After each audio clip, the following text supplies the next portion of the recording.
नमस्कार, स्वागत है आप सभी का आज के हमारे इस सेशन में। हमसे जुड़े सभी मित्रों का, विद्यार्थियों दोस्तों का मैं अपने इस ऑफिशियल यूट्यूब चैनल पर स्वागत करता हूं।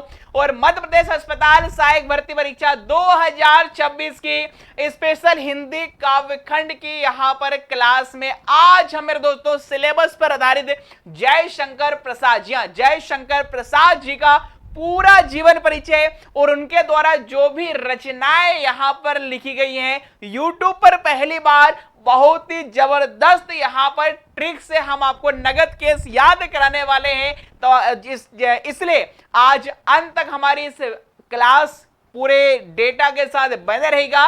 और मैं आपको बता रहा हूं, सिर्फ अस्पताल सहायक ही नहीं, व्यापम के जिस भी एग्जाम में हिंदी आता है, चाहे वो ग्रुप 4 हो, ग्रुप 2 सब ग्रुप 4 हो, पटवारी हो, ग्रुप 2 सब ग्रुप 3 सब इंजीनियर हो, आजकल जो नई एजेंसी है व्यापम की Uptake company, Hindi literature Hindi साहित्य पर भी फोकस कर रही है। पूरे पेपर आप हमारी एप्लीकेशन पर देख सकते हैं, इसलिए ये क्लास सबके लिए यहां पर होने वाली है।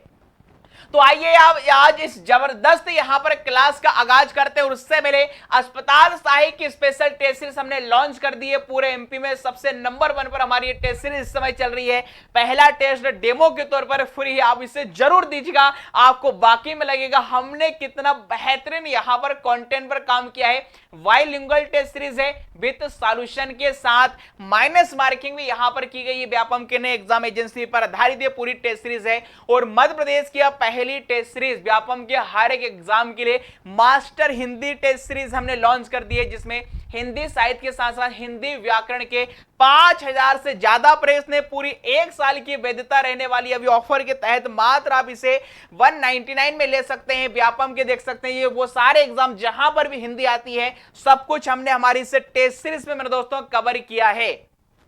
और यहां पर देख सकते हैं पूरे 50 यहां पर टेस्ट है, प्रत्येक टेस्ट में 100 प्रश्न रहने वाले। हिंदी साहित्य की आप देख सकते हैं 1 से लेकर 7 तक, मतलब 700 सवाल तो हिंदी साहित्य के हैं। और उससे फिर बचे हुए बाकी सारे हर एक टॉपिक के आप देख सकते हैं व्यापम की नई एग्जाम एजेंसी के अकॉर्डिंग हिंदी एवं अंग्रेजी पारिभाषिक शब्दावली भी हमने दिए। तो पूरे 50 और लास्ट में 50 नंबर का संपूर्ण रिविजन भी सभी चैप्टर का हमने किया हुआ है। ठीक है, तो ये पूरी टेस्ट सीरीज पहला टेस्ट डेमो के तौर पर फ्री है, आप इसे जरूर दीजिएगा।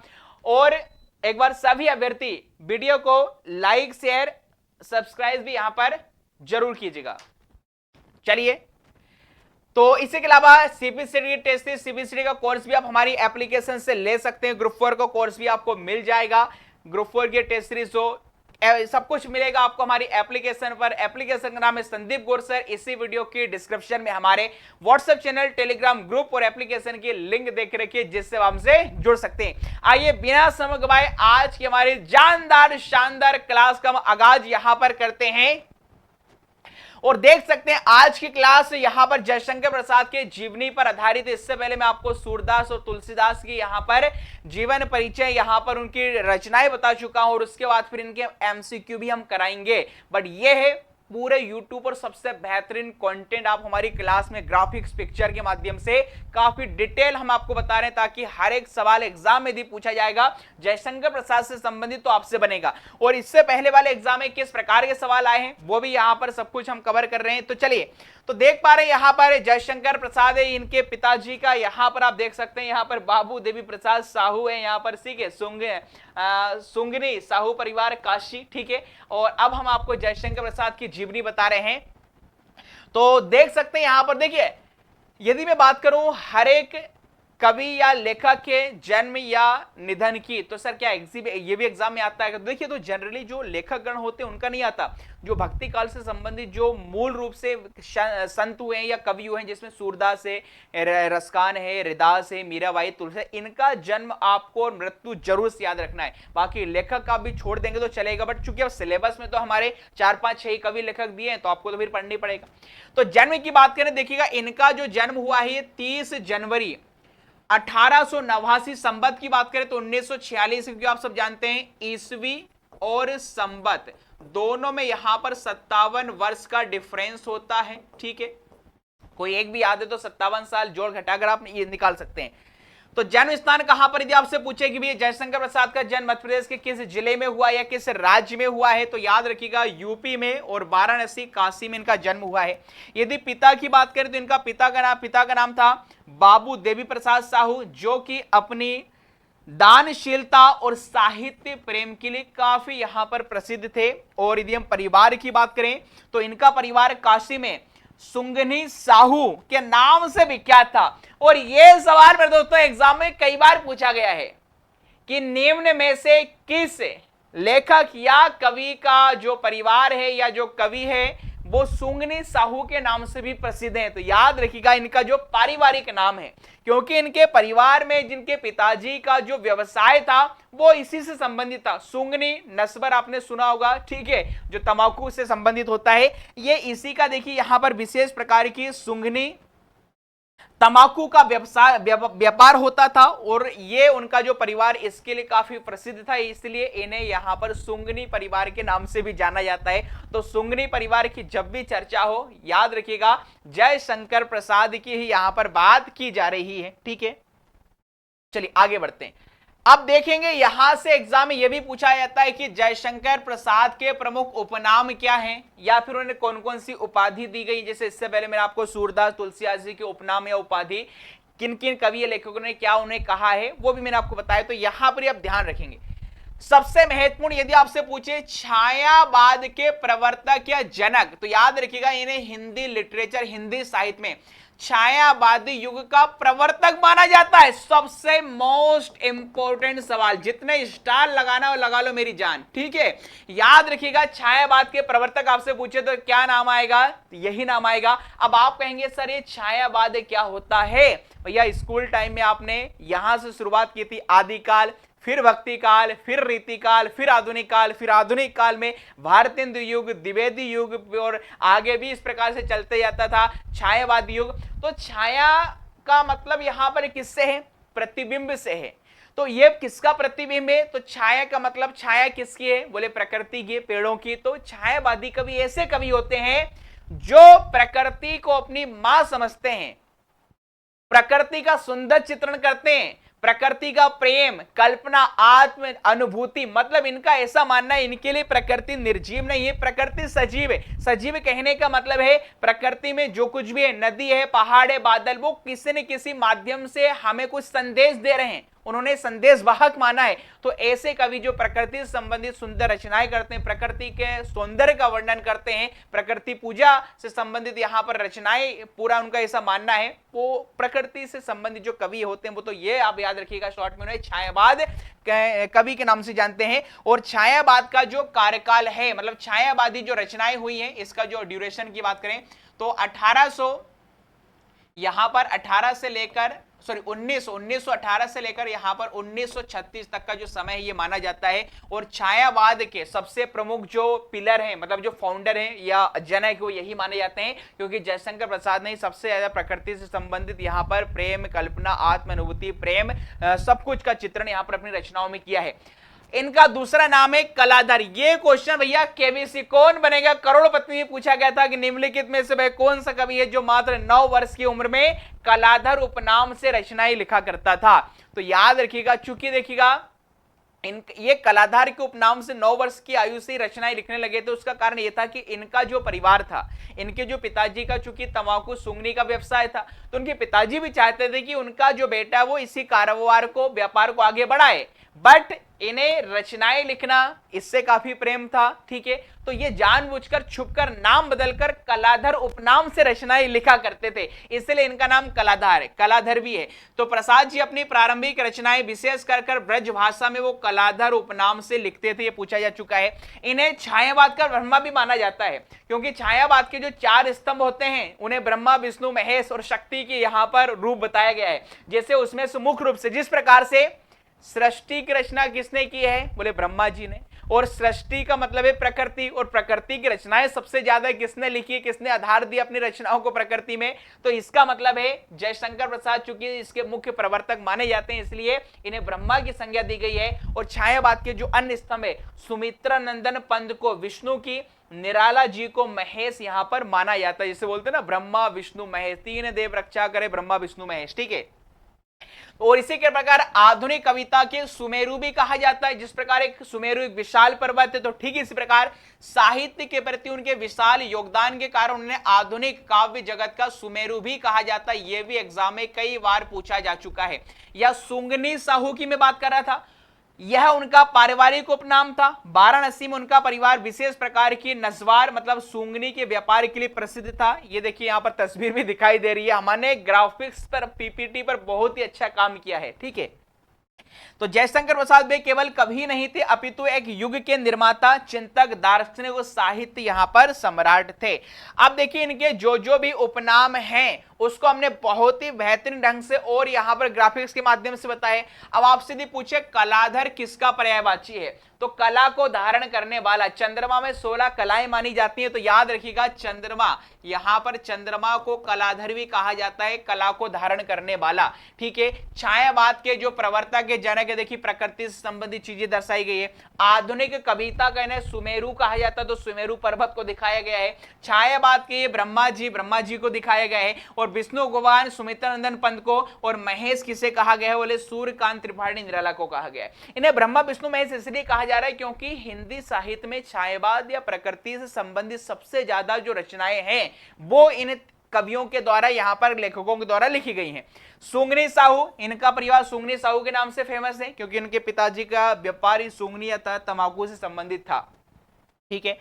आगे बढ़ते हैं। अब बात आती है भैया जयशंकर प्रसाद हिंदी साहित्य के प्रमुख कवि हैं।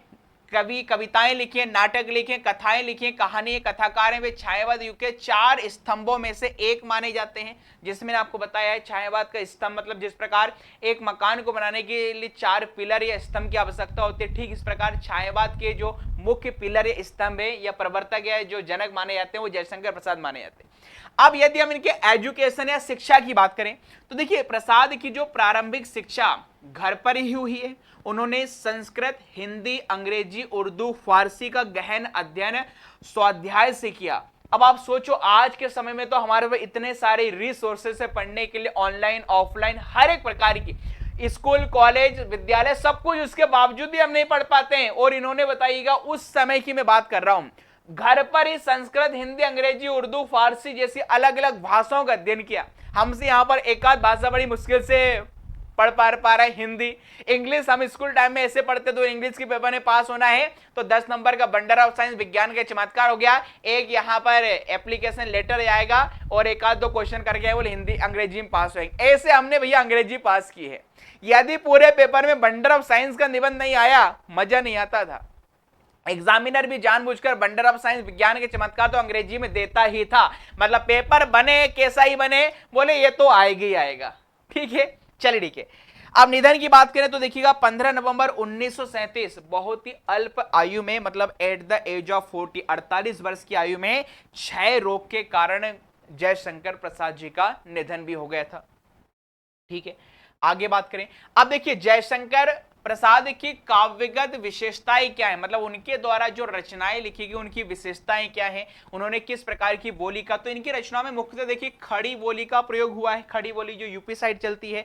योगदान की बात करें तो ऐतिहासिक इन्होंने कई सारे नाटक जो कि भारत के गौरवशाली इतिहास को बताते हैं और इसी के अलावा आनंदवाद और मानवीय मूल्यों को समझाए। और कमाईनी के लिए इनका जो महान महाकाव्य सबसे ज्यादा जयशंकर प्रसाद को यदि प्रसिद्धि मिली है तो इनकी कालजयी रचना कामायनी, ठीक है।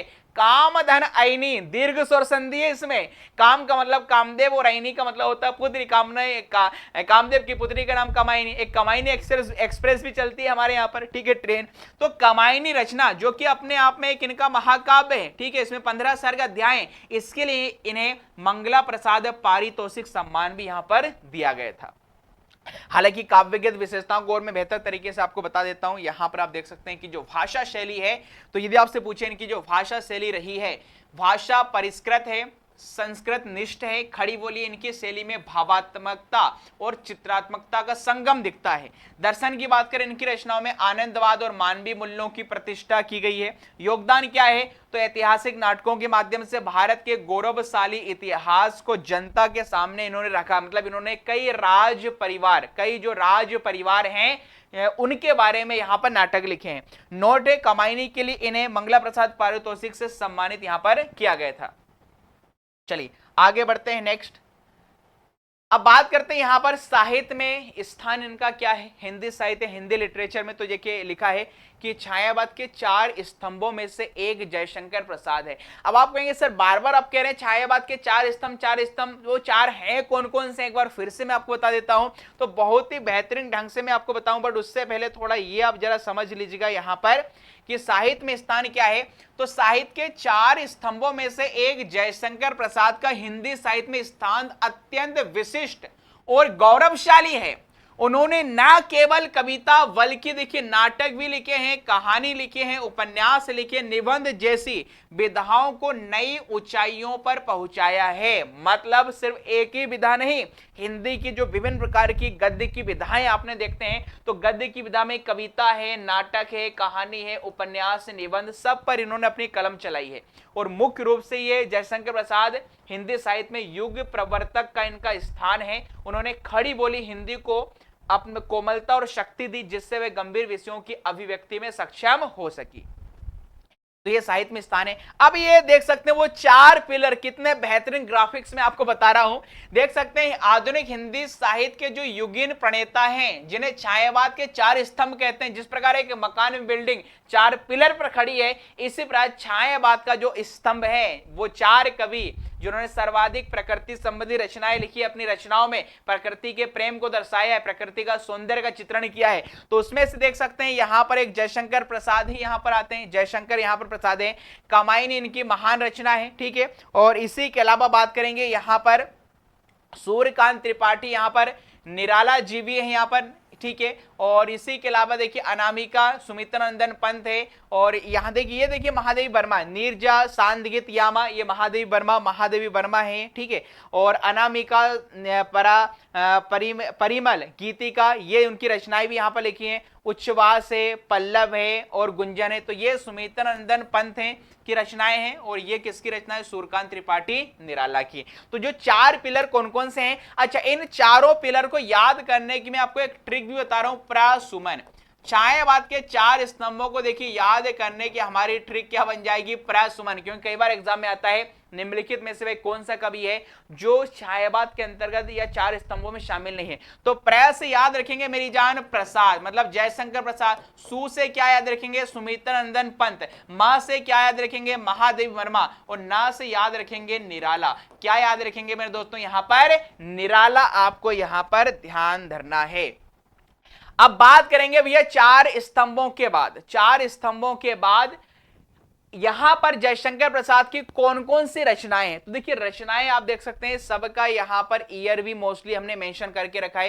काव्य रचनाएं कौन कौन सी, किस काव्य रचना में किसके बारे में बताया गया, जैसे आंसू है, लहर है, कमाईनी, झरना, कई सारी है। और किसका चित्रण हुआ है। नाटक है, तो ये नाटक में ऐतिहासिक नाटक किस प्रकार का नाटक है, या कहानी कौन कौन सी, उपन्यास कौन कौन से हैं, अन्य रचनाएं इनकी भाषण, अनुवाद, यात्रा, वृत्तांत इन्होंने कौन कौन से किए लिखे हैं, या निबंध कौन कौन से हैं।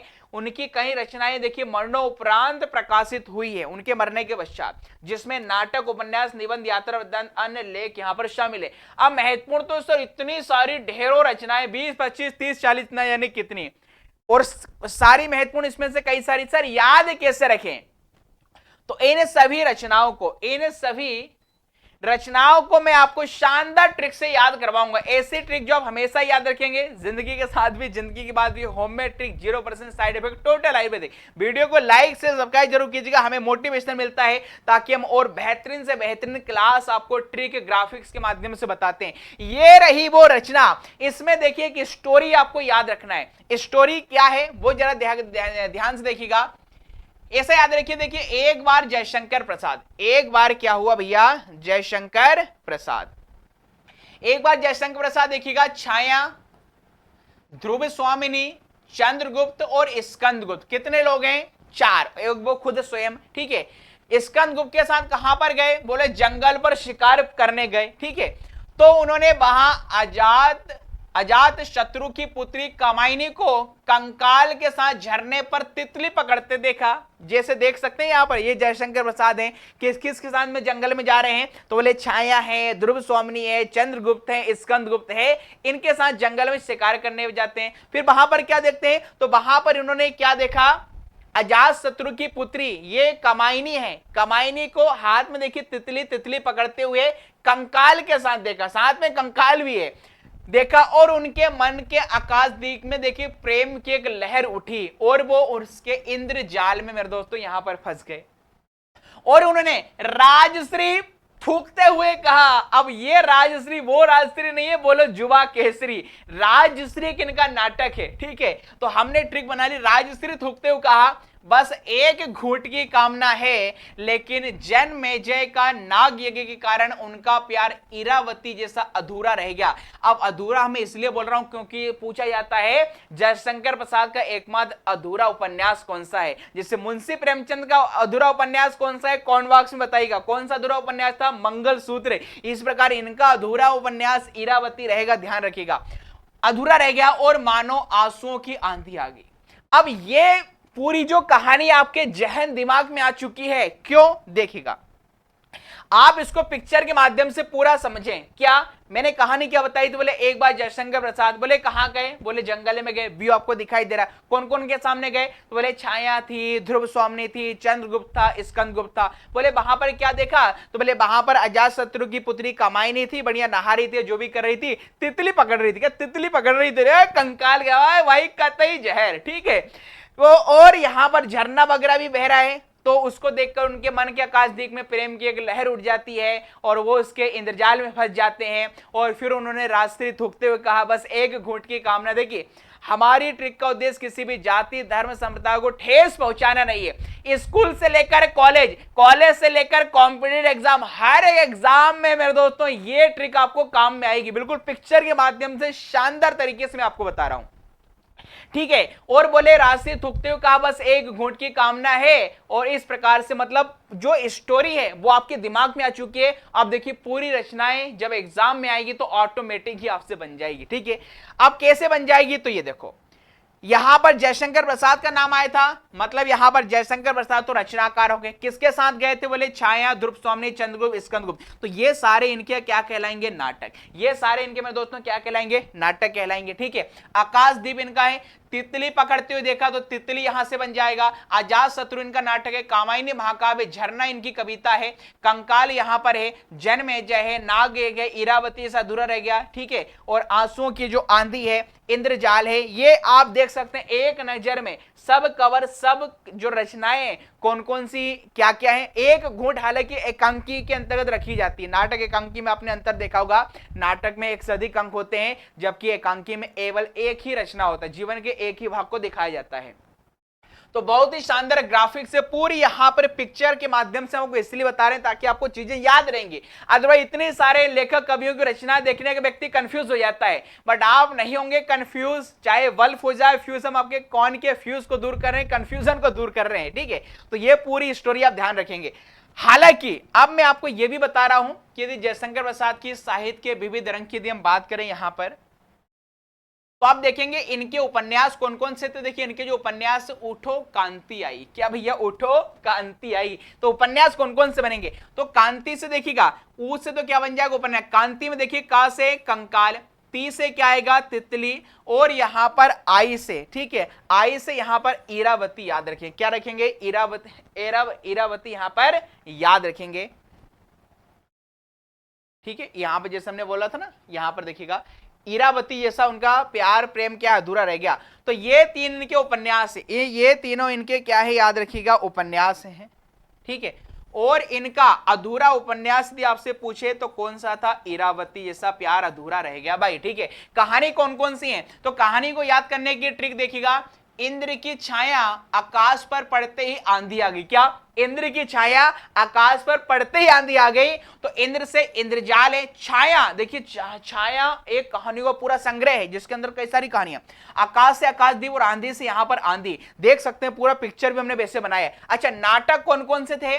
तो नाटक में देखिए गुप्त, इसकी भी ट्रिक अलग से बता रहे हैं। गुप्त वंश के ध्रुव, चंद्रगुप्त, स्कंदगुप्त ने अजात शत्रु पर विजय पाने के लिए नाग का यज्ञ करवाया, जिसके एक घूंट जहर से उनकी साख गिर सकती थी। ठीक है, साख से एक विशाख नाटक भी आता है। ठीक है, तो ध्रुव स्वामी, चंद्रगुप्त, ये कुछ फेमस, जन्मेजय का नाग, जन्मेजय आपने बता दूं मैं आपको, ये काफी फेमस इनका नाटक है। ये महाभारत की उस घटना पर आधारित मैं आपको बता दूं कि देखिए अर्जुन, देखिए पांडु का पुत्र था अर्जुन, अर्जुन का पुत्र था अभिमन्यु, फिर अभिमन्यु का पुत्र था राजा परीक्षित, और राजा परीक्षित का पुत्र था जन्मेजय। ठीक है, जन्मेजय। अभी पूरी कहानी किसी दिन बाद में बताएंगे आपको क्यों इन्होंने जन्मेजय का नाग यज्ञ किया, क्योंकि राजा परीक्षित को श्राप दे दिया गया था कि आज से फलाने दिन या इतने दिन बाद उनकी मृत्यु हो जाएगी, क्योंकि उन्होंने क्या किया था, एक ऋषि के गले में, जंगल में जाते जाते उनको प्यास लगी थी, तो एक ऋषि के आश्रम में जाते हैं और काफी बार पुकारते हैं। ऋषि अपने ध्यान साधना में रहते हैं, उनकी पुकार नहीं सुनते, तो उन्हें काफी गुस्सा आता है, उनके सर पर काल बैठ जाता है और काल उनको ये करवाता है कि एक मरा हुआ सर बोलता है, मरा हुआ सर वो ऋषि गले में डाल देते हैं, बोले इसने मुझे पानी नहीं दिया। और जब बाद में उस ऋषि का पुत्र आता है, उनको पता लगता है, तो बिना जाने समझे, जबकि राजा परीक्षित ने दानी, मतलब इतने बढ़िया व्यक्ति थे, तो उनको श्राप देता है कि इसकी मृत्यु हो जाएगी। तो उसके प्रतिशोध में फिर राजा परीक्षित का जो पुत्र जन्मेजय वो नाग यज्ञ करता है। ठीक है, तो एक घुट, अब देखिए कई नाटक में बताते हैं, हालांकि एक घुट को एकांकी भी माना जाता है, और कामना, ये सारी चीजें। और अतिरिक्त नाटक राजश्री है, विशाख है, रचना काल में ध्रुव स्वामी, चंद्रगुप्त, ये सारे नाटक हैं। तो वैसे तो ये सारी रचनाओं को याद करने की मैंने पहले पूरी कहानी आपको बता दी, कहानी हमेशा याद रहेगी। बाकी अलग से आपको यदि पूछे मेंशन क्या करें कि कौन क्या है, तो मैंने आपको नाटक उपन्यास ये बता दिए। और लो बेहतरीन तरीके से उपन्यास में हमारी जो ट्रिक थी, क्या ट्रिक थी, उठो कांति आई, तो उस उपन्यास कांति में का से कंकाल, ती से तितली और आई से याद रखेंगे इरावती। कहानियां कौन कौन सी, तो इसकी ट्रिक है, इंद्र की छाया, आकाश पर पड़ते ही आंधी आ गई, तो देखो इंद्रजाल बना दिया, छाया में देखिए छाया दिखाई दे रही, आकाशदीप में आकाश दिखाई दे रहा, आंधी से आंधी दिखाई दे रही। मतलब आप देख रहे हैं कितने हमने ग्राफिक्स से, पिक्चर के माध्यम से बढ़िया आपको बताए, ताकि आपको कंफ्यूजन ही ना रहे। इससे बेहतरीन पूरे यूट्यूब पर आपको ये ग्राफिक्स पिक्चर्स ऐसा कंटेंट नहीं मिलेगा। अब नाटक की बात करें तो देखिए गुप्त वंश के ध्रुव, चंद्रगुप्त, स्कंदगुप्त ने, जैसे मैं आपको बता रहा था, ये जो पूरी जन्मेजय का नाग वगैरह किया है, यहां पर ये पूरी देखिए आपको देख सकते हैं, इससे पढ़ सकते हैं। चलिए अब बात करें फिर से एक बार, मैं आपको बता रहा हूं, देखिए महाकवि जयशंकर प्रसाद की जो संपूर्ण रचनाएं हैं, इन्होंने काव्य का मतलब होता है पोएट्री कौन कौन से लिखी। देखिए कामायनी इनका महाकाव्य है, कामायनी इनकी कालजयी रचना है। इसमें पूछा भी आता है, देखिएगा किसी भी यदि रचना में 7 से अधिक सर्ग, अध्याय, कांड होते हैं तो उसे महाकाव्य का दर्जा दिया जाता है। महाकाव्य में संपूर्ण जीवन का चित्रण होता है। तो महाकाव्य में रचना में 15 सर्ग है, कितने अध्याय हैं, 15 सर्ग है। और महाकाव्य में ही देखिए एक पंक्ति में आपको बता रहा हूं, महाकाव्य इसी कामायनी से, कि विपदाएं आती हैं तो आए डरना क्या, विपदाएं आती हैं तो आए डरना क्या, और संघर्ष की राह पर मेरे दोस्तों पीछे मुड़ना क्या। ठीक है, इसी के अलावा आंसू, लहर, झरना, प्रेमपति, कानन, कुसुम, चित्रधर, महाराणा का महत्व। और नाटक में देखिए कई सारे यहां पर नाटक शामिल हैं। और उपन्यास में कंकाल, तितली, इरावती है। कहानी संग्रह में छाया, प्रतिध्वनि का, ये सारी महत्वपूर्ण, आप इसे याद रखिएगा। इरावती देखिए एक ऐतिहासिक उपन्यास है जो उनके असमय में निधन होने का अधूरा रहेगा। ये एग्जाम में पूछा जाएगा, बहुत ही महत्वपूर्ण है। असामयिक उनका निधन हो गया था। और ठीक यही इसी प्रकार की कहानी उनकी भी है। गोस्वामी मुंशी प्रेमचंद, जो कि यहाँ पर उपन्यास सम्राट कहलाते हैं, अपने जीवन के अंतिम समय में 1945, 46 या 36 के समय वो अंतिम उपन्यास लिख ही रहे थे, मतलब उपन्यास उनका लिख रहा था जीवन के अंतिम दौर पर। मंगलसूत्र, उसी समय उनका निधन हो जाता है। हालांकि मुंशी प्रेमचंद का वास्तविक नाम धनपत राय था। वे धनपत राय के बेटे अमृत राय के द्वारा, अच्छा अमृत राय वही जिनकी शायद आई थिंक खंडवा की सुभद्रा कुमारी चौहान की लड़की से हुई है। ठीक है, तो वो उनके पुत्र अमृत राय उनकी उस मंगलसूत्र उपन्यास को बाद में पूरा करते हैं। तो उनका अधूरा उपन्यास है, याद रखिएगा। और जयशंकर प्रसाद का अधूरा उपन्यास पूछे तो आपको याद होना चाहिए, यहां पर क्या है, इरावती होगा। ठीक है, एक बार सभी भैया वीडियो को लाइक सब्सक्राइब जरूर कीजिएगा। तो आप देख सकते हैं इन्होंने कहानी, नाटक, उपन्यास, कहानी संग्रह अपने शब्दों से छायावाद के जो स्तंभ कहलाते हैं, चाहे नाटक हो, चाहे एकांकी हो, मतलब हर एक प्रकार की गद्य की विधाओं पर इन्होंने अपने यहां पर कलम यहां पर चला। इसलिए कहते हैं कि हौसलों की उड़ान रखो, हौसलों की उड़ान रखो, ज्ञान से अपनी पहचान रखो। हौसलों की उड़ान रखो मेरे दोस्तों, ज्ञान की पहचान रखो और जय शंकर प्रसाद की तरह बनो, जय शंकर प्रसाद की तरह बनो। शब्दों में पूरा हिंदुस्तान रखो, शब्दों में पूरा हिंदुस्तान रखो। तो ये इनके बारे में मेरे दोस्तों यहां पर कहा जाता है, अपने शब्दों से पूरा इन्होंने गद्य की विधाओं पर काम चलाया, क्योंकि इन कलम से, कलम की ताकत तलवार से बड़ी होती है, कलम की ताकत तलवार से बड़ी होती है। सच्ची मेहनत पर हर मंजिल खड़ी होती है। और यही संदेश है प्रसाद जी का कि सपनों वालों, सीखने वाले की दुनिया सबसे बड़ी होती है, सीखने वाले की दुनिया सबसे बड़ी होती है। ठीक है, और ये पूरी हमने आज इनके जीवन परिचय और इनके बारे में काफी विस्तृत तरीके से देखा। इनकी रचनाएं हमने बहुत ही शानदार ट्रिक से देखी है। फिलहाल इससे संबंधित कुछ भी क्यूरी डाउट है तो ऑफलाइन कमेंट्स में पूछ सकते हैं, और क्लास कैसे लगी है कमेंट बॉक्स में जरूर बताइएगा। आपका मोटिवेशन हमें और बेहतरीन क्लास बनाने के लिए प्रेरित करता है। अपने वीडियो को, हमारे इस वीडियो को अपने दोस्तों के साथ सोशल मीडिया पर, व्हाट्सएप पर, टेलीग्राम पर, सभी ग्रुप में जरूर शेयर कीजिएगा, क्योंकि हो सकता है आपका एक शेयर किसी और मेहनत करने वाले अभ्यर्थियों को या जिसको इसकी चाह है उसका सपना पूरा कर सकती है। तो हमारे चैनल की लिंक को जरूर शेयर कीजिएगा। आज जो भी अभ्यर्थी से मेरा रिक्वेस्ट, जो भी वीडियो देख रहे हैं, कम से कम 5 लोगों तक इस वीडियो को जरूर शेयर कीजिएगा। किसी जरूरतमंद की जरूरत पूरी हो जाए, जो अस्पताल सहायक की भर्ती कर रहा है, इतना अच्छा जो कंटेंट है उसको भी एग्जाम से पहले मिल जाए। अब आप बोलेंगे सर ऐसे में कंपटीशन बढ़ जाएगा, तो किस्मत से ज्यादा किसी को नहीं मिलेगा। आप मेहनत कर रहे हैं, किसी और मेहनत करेगा, आप मेहनत करेंगे तो आपका निकलेगा, कोई और मेहनत करेगा तो उसका निकलेगा। तो वीडियो को लाइक से सब्सक्राइब जरूर कीजिएगा। मिलते हैं अगले वीडियो में, तब तक के लिए खुश रहिए, मस्त रहिए, स्वस्थ रहिए, व्यस्त रहिए। थैंक यू, जय Hind, have a good day, Ram Ram sir.